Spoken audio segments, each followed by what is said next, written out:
Okay, this is Driven Together, and today we've got Jeannie Driscoll, who is a wonderful person up in Grand Forks, North Dakota, and she is a social worker, Correct.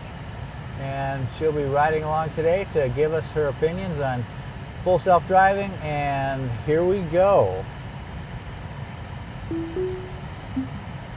How's your day going, Jeannie? Really good. I'm so lucky I have my brother here visiting. Very fortunate for you. Absolutely. So, let's see, we're going to the Red Pepper. That is a famous landmark that goes way back in time, where they serve tacos and tostadas and stuff. And grinders? Okay. So here we're coming out of the parking lot. Now, this isn't your first ride, but this is your first ride in the front seat, I think. Actually, yes, it is. So, what's your opinion or your thoughts on self-driving cars? Well, previous to this experience, I was pretty darn skeptical, actually. Really? Yeah. Just even though theoretically, probably a computer driving a car would theoretically probably be a better driver than a lot of people, maybe most people. It still just, seems impossible and more like something you would see, like on the Jetsons or some sci-fi show. And that was I didn't have any interest in really, I was interested in riding in it with, yours. Yeah. Because you're here with it, but otherwise I wouldn't have been interested enough to go and test drive one or even consider maybe if I would ever want one. Do you think you would ever want one after being in here? Or not Maybe, really a big deal? maybe. I mean, it's a little bit pricey for me. Yeah. However, if price were no object, I would consider it, maybe. But you know what I'd want to be able to completely drive it on my own as well. And Yep. the part where you showed me how some of the things you have to do, they actually have to touch the screen to make it go forward or backwards or something. It would be weird to not have the shifter and everything and stuff, yeah. if I wanted to just drive without it. And it's, Okay. yeah. So, moving forward, part of what we're talking about today is the effects of AI and what's happening and coming. And I think in your business, you've had some modification to your workflow through Yep. AI. Tell us about it. Yeah. Well, in my work as a crisis worker, I have not used a lot of AI for that. However, I also have a private practice where I do telehealth therapy with people. And right around the time I started to do that, they came out with, the ability for, within the program that I use for telehealth, which is HIPAA compliant, of course, with people's verbal and written permission, what happens is there's an AI program that records the audio, and then it quickly processes it and creates a note for me, which I then, when I'm done, then I read that and make any changes or corrections I want in it. And it has been super helpful in streamlining my work. I'm able to spend more time face-to-face, or at least, screen face-to-face with people, and way less time sitting there going over notes. I used to just kind of obsess over my notes and worry they weren't right or they weren't good enough, and nobody really reads them actually, except insurance companies may want to audit your notes, and in that case, if they were to audit you and then say, oh, you didn't have this or that in there, then then they might want you to pay them back a bunch of money, and that just caused me so much worry that probably if I hadn't been able to get comfortable with the AI, I don't know if I would have even moved completely forward with my practice. Wow. Yeah. And it was taking me, if I see someone for 45 minutes to an hour, I would end up spending probably a half hour after that writing notes. Now it's at 5 minutes or something? Or? At 5 to 10, it depends on, how. Depends on how, it's pretty good. They usually don't have to make a lot of changes. Yeah.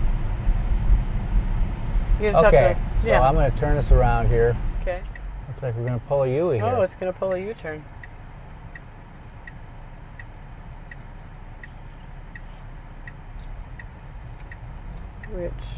This is not at a corner or four-way stop or anything. I'm curious if it knows. Was that legal or not? Yeah, I'm not sure, honestly. This is kind of a through street, so if I were driving myself, you wouldn't do that probably. Well, I might, but then I would be at the time doing it thinking, I wonder if this is legal. And if there was nobody around, maybe I'd be tempted to hurry up and do it, but I'm questioning if it knows. Okay. I don't know. Okay, so back to this important interview that we're doing. Okay, got it. Tell me, do you have any vision of 5 years down the road how life in general and working and everything might be different, or don't you think about that much? Well, I'm supposing there's going to be more of the self-driving vehicles, and depending on how the economy and gas and everything goes, I'm guessing things are going to be going more toward more sustainable power. It's kind of a weird thought to think about. I mean, it's weird because, like I said, statistically, probably a computer is a better driver than a person. You've got Jeremy working in the IT field. Mm-hmm. Do you think he'll still have the same job at that point? Well, that's a good question. I've got a couple boys that work in the IT field, and oh yeah, that's right. Yeah, and I am aware that it is, AI is changing the way they do things. It's certainly can be used to save a ton of time and manpower, energy. It also probably, I'm thinking it is changing some of the job market. There are now things that I would suppose that AI can do that was being done by people that were programmers in the past. So I'm thinking that's going to eliminate some programming jobs, but not all. Everything from my understanding, just with my experience, everything, that AI does for us, we also need to be making sure that, we take responsibility for what it's doing when we're using it. Yeah. You can't just think it's done everything perfect and not even look at it, and so I think it's going to change things. Well, part of what I'm doing with this Driven Together series is I'm trying to talk to some people that are more involved in the industry, some people that, I had one guy who he's just a blue collar worker, kind of a handyman guy, and doesn't have any, and just to see, what the level of awareness is within different people and the level of concern. And so, so far with the people that I've met up here, it doesn't seem like there's a tremendous amount of concern about it at this point, And that's maybe the case with most people. But, let's say that 30% of the jobs went away in 5 years because they don't need programmers, they don't need workers in call centers and truck drivers and whatever. What do you think people would be left with to do in order to have purpose in their lives? Well, I think people would need to, so are you saying if not as many people had to work if they to make don't a have living? to work, if they have to work just very little or maybe not at all, that would be a big change, Well, So I think that if that were to occur, it would be really, really important, especially, as a social worker. We look at human development and what makes humans human and what gives us purposeful lives. And Right. I think that it would be really important for us to cultivate, to take the time and energy that we would then theoretically Is this the turn have, here? Is it and this way? it's going the right way, and use that. Go left? hmm Okay. I'm use, sorry. That's okay. To use that to do creative, constructive, productive things. So Do you think people would have enough motivation Mm, to actually That's- do stuff that they didn't have to do? that's the question. Would they? Would they? I think there might be. I mean, there are already people, and I'm not dissing. Computer games are not evil and wrong. But there are always issues with people just becoming to where, and it's that way with anything.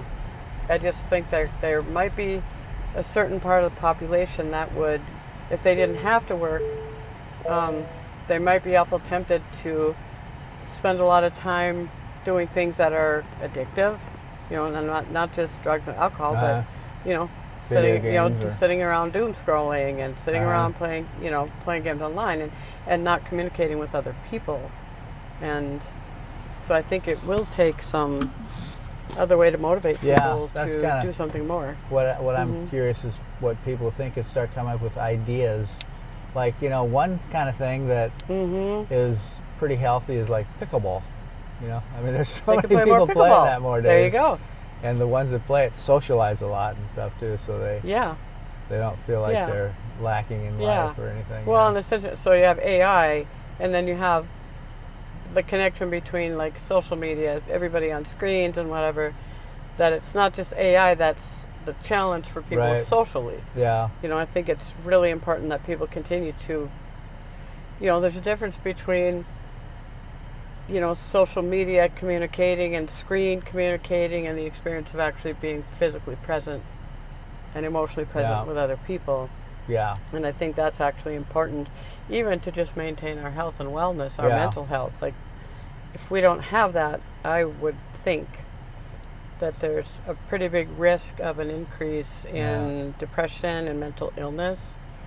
Because part of, mental health, which is important for physical health, is that feedback loop of I talk to you and you talk back Yeah. to me and we interact, and that's how we develop into social creatures. And I think it's important to be thinking ahead and, to utilize AI the best way that we can so that it can do good things for us. But again, we can think of some of the Yeah. pitfalls that can happen and work to Avoid prevent those yeah. and avoid them. Yeah. So I know you got to get back to work here pretty quick. I Yep. really appreciate your participation in my little experiment. And thank you, everybody, for tuning in. This Thank is you. Mark and Jeannie with Driven Together. Adios.